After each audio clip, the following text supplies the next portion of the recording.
Hello, my name is Eric Gibson. I'm the Community Engagement Coordinator for Martha O'Brien Center in East Nashville.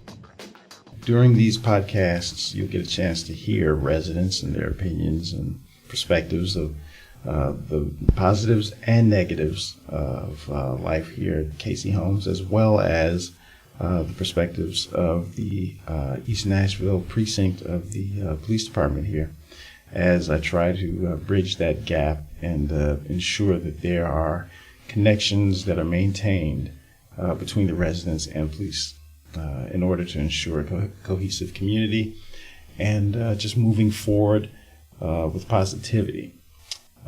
Before we actually get started with any of those podcasts, I have one of the interns here at Martha O'Brien, Caroline, who's been an incredible asset in helping me shape these podcasts.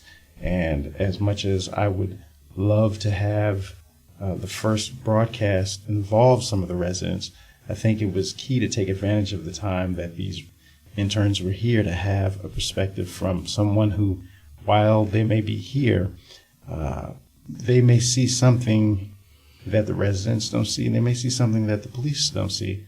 And for that matter, they may also see something that I don't see. So I'll let Caroline go ahead and introduce not only herself, but how she came to record this upcoming podcast. Caroline. I'm Caroline, and I am one of the students at the Social Justice Institute. We have been spending the past couple weeks getting a crash course on what working in a nonprofit within public that's meant to help residents of public housing. And so I got the opportunity to interview one of my co-students. And so I think what Eric said, a lot of us, this is kind of our first experience being very ingrained in the culture here and getting to walk around and speak with residents of Cayce and really see firsthand kind of what the obstacles they face are. And what you're about to hear is one of my fellow students and kind of her fresh perspectives on public housing and what life in Cayce is like. All right. So I'm 21 years old. I'm from Murfreesboro, Tennessee, and I'm here right now because I've had assumptions about the housing, about public housing, and not really knowing what that looks like. And I've always had a heart to work with the poor, and I know that I've had a lot to learn. And I've always seen myself overseas, but I really wanted to learn more about poverty in the U.S. and specifically close to me in Nashville. So that's why I'm here this summer. All right. So since you've been a student here in the Social Justice Institute, how have your perceptions of public housing changed? I definitely have learned a lot. I've been surveying or interviewing people in another public housing community. And so through that, I've gotten to get firsthand accounts of some people's lives and just hearing some of their stories about how or what day-to-day life looks like and some of the daily challenges that they face with violence and just worrying about their kids' safety constantly. I realized too that there are different scenarios for people living there income-wise, that some people pay more based off of income, and that there are other options rather than like one set price. I had no idea that there was differences between that. So what would you, just from your personal opinion and thoughts, what would you say are the biggest obstacles to residents of public housing? Education, I think, is one of the biggest things, of not being aware. Like in the community I've been in, they have some of the lowest scores in the state for their school, and since that school is where they're assigned to and where they're really close to, geographically, they send their kids there. And just thinking that, oh yes, my kids are in school, so that's good, and not really knowing that they're not getting the best education possible, was something that was very eye-opening, and I think a big challenge just with being equipped to go into the workforce or sticking out, making it through with school, not having someone to like cheer them on and to walk alongside them. Yeah, I think that's one of the biggest things. And then, like we've talked about, trust would be another thing. Trusting not only people offering services, but even just police. A lot of people have, again and again, just talked about how the police only show up after something horrible has happened, or they come through like when they know that it's a safe time of day and just kind of drive through, but that those people feel vulnerable and not taken care of during the night or during certain times that they know and overall like police know. Like they should be able to call them and they'll show up immediately, or to go in. I know it's bigger than like the policeman's role is bigger than what I understand as well, but just not feeling cared for, I think, is like a dash to their identity and overall like how they feel about themselves as well. You kind of touched on this, but if you could, from your experience these past couple weeks, and just maybe your perceptions before you got here to Martha O'Brien, if you could say what causes the tensions between police and the residents of Cayce or Napier, what would you say are kind of the root causes in your own opinion? I feel like I don't have like a good enough experience with the situation, but from at this point, I think just that lack of not being there when they need them, like they've been jaded or have truly been hurt from painful incidences where people have killed others and have died in front of them. Like that's very traumatic, and to feel like you weren't taken care of, I think that they've been used to that again and again, and kind of like a glass ceiling above them of feeling like you're at the bottom of the totem pole with society and not being cared for. So I think that's probably one of the biggest. And then overall, just what's going on in like the larger world or in the U.S. and on the news with police encounters with civilians and kind of people just blowing that up, and also very real targeting of certain races or ethnicities. Yeah. Okay. I think this is the last question.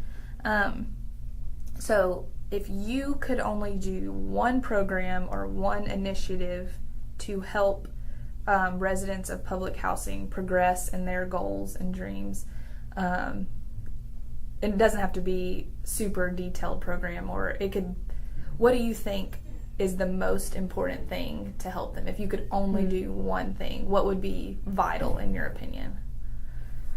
For me, I'm like biased towards the kids. Every time I have been out and surveying them and seeing them, I'm just like, I want to stop and like play with you, and just for them to know, not that I like am the only person that can play or whatever, but for someone to like step down and get on their level and take time to really play with them and like speak life and encouragement into them instead of yelling. And I know that some of them have really good parents, but some as well are used to being just like abused or yelled at and told that they're nothing. So that's kind of, it may seem really simple or whatever, but I would love just to spend hours like having a water slide, or just like bringing like lots of fun toys and like colorful things, and just things that will get them thinking more or helping more with their like cognitive development. And that would be like my first choice. Yeah. Something with kids. Playing for hours. Okay, so I'm going to just ask kind of a follow-up question to that. So would that be more like on an individual level, what would you think is the most important thing, which it might be what you've already said, and then on a like community level, what would you say is the one thing we need to come together to do for the residents of public housing? With kids of what I said, or it's like kind of overall? Overall, it could be the same answer, but just kind of separating it into what can an individual do and then what can a community do, and in your opinion, what would be the one thing that's most vital? Okay. I think taking time to hear someone's story is overall like really vital, instead of just assuming what services they want, or if they even want services from this specific organization. Of really, I know that it's a lot more complicated and a lot more time consuming and emotionally draining, but I think of just being heard, like even in my own life, that means so much when people take the time to really care. I'm more of like a hands-on, one step at a time, simple first, and I know we need like all sorts of perspectives and things, but that would be my just really hearing people's stories and then connecting them with the right resources or continue like to follow up and to commit. I think commitment is a huge part for the long haul of like, I don't know the answer to this situation, but I'm going to talk to someone else, or I'm going to ask you if you want me to connect you with someone else that can help you, instead of just like hearing it and being like, that's great, okay, never see you again. Like, I think that is something that's huge. So I guess that's an individual thing to do, but community-wise, back to with the kids, I think it would be just awesome if some kind of, it doesn't even have to be an organization, even if it was like one day of the week, like Saturday fun day or whatever, where people come in to that community, as well as getting the parents involved, because I don't want it to be something that is only people coming in. Like, I want it to be among the community members, getting them involved with just like playing together and having some kind of like community type games where you can have everyone involved, like across age levels. Yeah. All right. Well, thank you. Thank you. Well, we thank you for listening to our first podcast. But before we close out, we definitely want to make a few comments on some of the things that were discussed. First of all, I want to thank Caroline for the interview. I thought it was a fantastic interview. She clearly had a heart, or has a heart, for a number of the residents that she talked about, especially the children. And I just appreciate the honesty that she has, especially in terms of her learning more about some of the things that occurred in public housing. For instance, she mentioned the I guess maybe an earlier perception being changed because she didn't even know the different I guess income requirements, or not income requirements, but the different rents that were paid by different residents based on income and circumstance, that nothing was broad brushed. So that was just one of the things I heard from her, that there was growth even in some of the most minute of details. So what about you? What were some of your thoughts during the interview, or even hearing it again? What were some of your thoughts? I think that my fellow intern is very insightful, as she's had the opportunity to interview several people from Cayce and Napier. But she kept using the phrase, they feel like they're not being cared for, and they were jaded and hurt over and over again.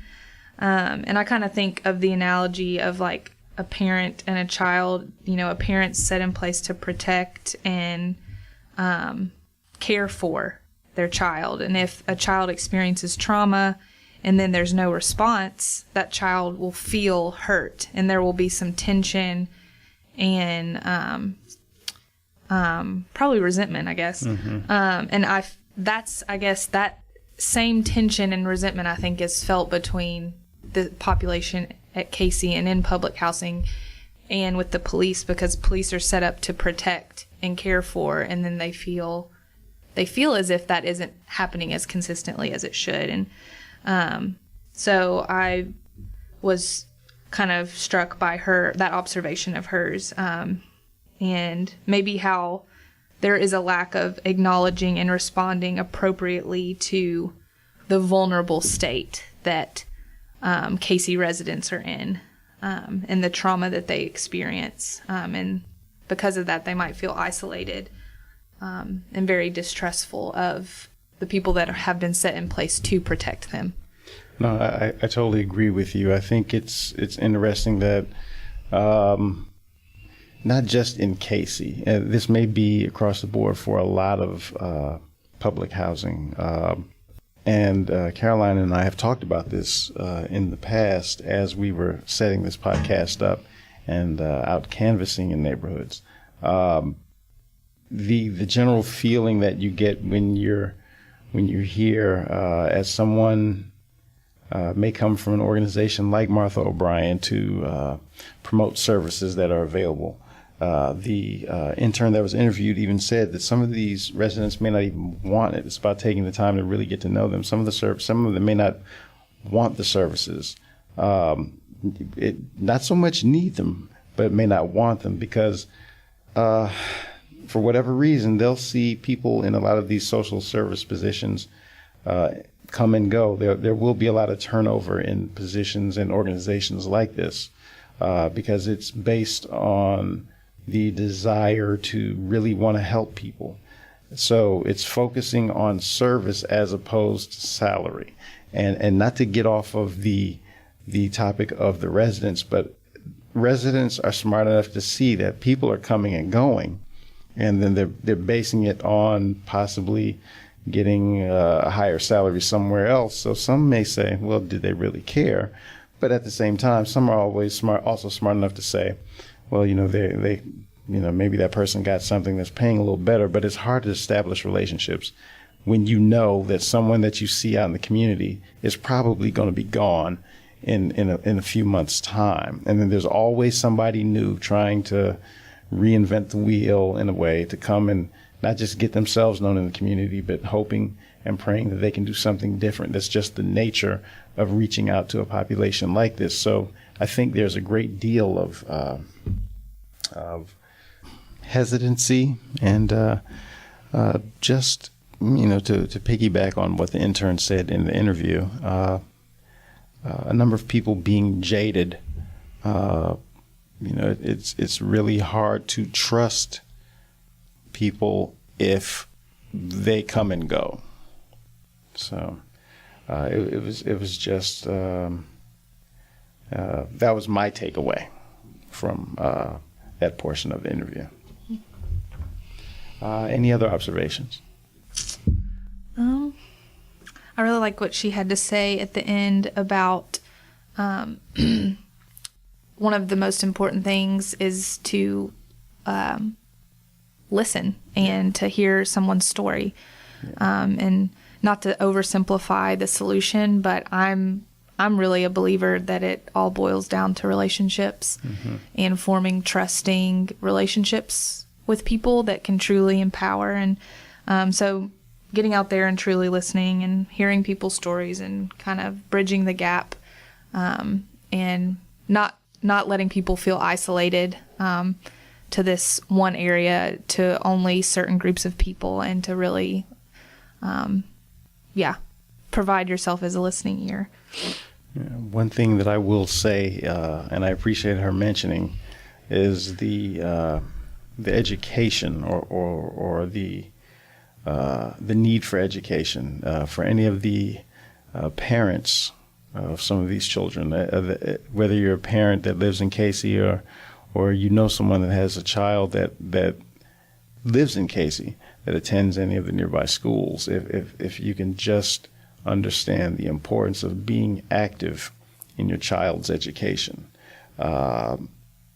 Even if you believe or aren't even sure that the education that they're getting is adequate or inadequate, just understand that you have to be an active participant in everything that they do at school as well as after school, to ensure that you're putting your children in the best situations possible. So I definitely encourage parents or guardians or friends of the family or other relatives of certain children to take an active role in that. That said, once again, I want to not just thank the listeners of this first podcast, but I really, really want to say thank you to Caroline. I could not do any of this without her. Any closing remarks, Caroline? This has been fun. It's my first podcast ever, so. Yeah, and I hope that all of the listeners come back. I will be having more up very soon, and thank you for listening to the first broadcast of Cayce Community Conversations. Have a great day.